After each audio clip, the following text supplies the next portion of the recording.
If you read articles on the internet about Tenerife or watch videos on YouTube, you would think that this is a great place to put your money in the real estate market. However, today I'm going to give you 10 reasons why you should not buy property on this island. And the first reason, and the most important, is the high prices. Property prices are high.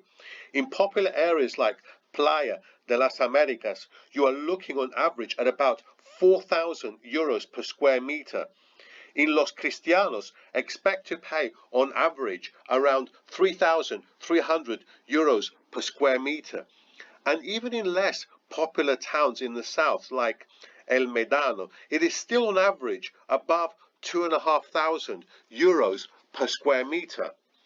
Now, in the north of the island, where the climate is wetter and cooler and also less developed, property is still not really that cheap. In places like Candelaria and Santa Cruz, expect on average to pay nearly 2,000 euros per square meter. Number two is high unemployment. So Tenerife suffers from very high unemployment, and it is on or near the top when it comes to unemployment in Spain. So unemployment is around the 20% mark, which is much higher than the national average in Spain at around 13%. Number three, Airbnb restrictions.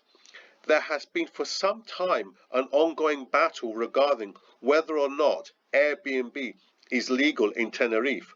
Local authorities have attempted to pass legislation to totally outlaw short-term rentals on the island. Now, although there has been resistance from owners and other interested parties, the upshot really is that you cannot buy on the island of Tenerife for Airbnb purposes. Number four, there are better alternatives in Spain for buying real estate. So there are much cheaper places, like for example Alicante, also Murcia province, in particular the seaside towns, and also the seaside towns in Almeria province. So there are better options in Spain. Number five, there is a certain lack of culture on the island. For such an expensive place to buy property, you would expect a little bit more than just beaches. You are not going to find many theatres, opera houses, museums, and indeed tourist attractions in Tenerife. Number six, I want to talk about Tenerife being stuck in a little bit of a time warp. Much of the housing in Tenerife, like much of the Canary Islands, is not very pleasing to the eye. Most people actually live, in particular locals, in outdated buildings, and overall Tenerife feels like a place which has seen its best days.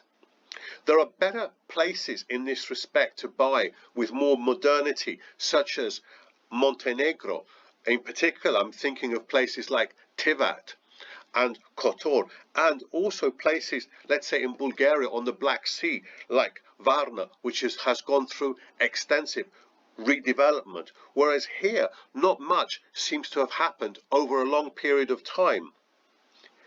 Number seven, Brexit. Now the British have been prevalent buyers on the island, but with the full effects of Brexit coming into effect, in the future you are likely to see fewer buyers from this country. So this also may have certain ramifications on the real estate market in Tenerife. Number eight, pollution. Now when it comes to pollution, Tenerife does not score highly. In addition to pollution emitted by cars due to a lot of traffic and ships, the island is also exposed to desert dust from the Sahara. So as far as air quality is concerned in Tenerife, it's not particularly good. And number nine, Tenerife, when it comes to tourism, is a mature market. So if we take the few years before the pandemic came, tourism was barely increasing in Tenerife. And indeed, in 2019, tourist numbers were down both on 2017 and 2018. So there isn't much scope for tourism increase on the island. There are many other markets around the world where tourism will increase in the future. But here I either see it as fairly steady, or you could even see a decrease in tourism in the next 10 to 15 years as people discover other destinations.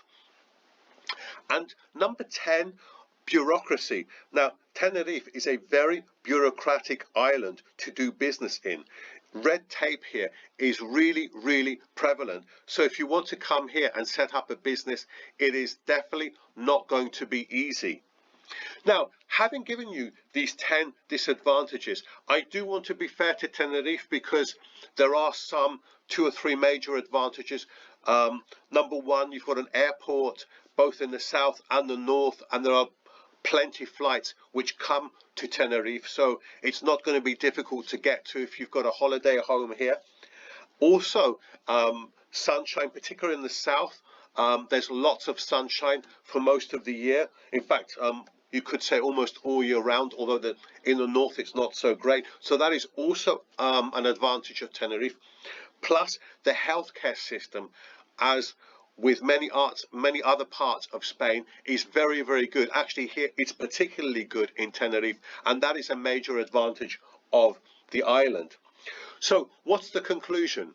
Well, it is definitely not an investment opportunity. I don't see any upside really to the market in Tenerife whatsoever.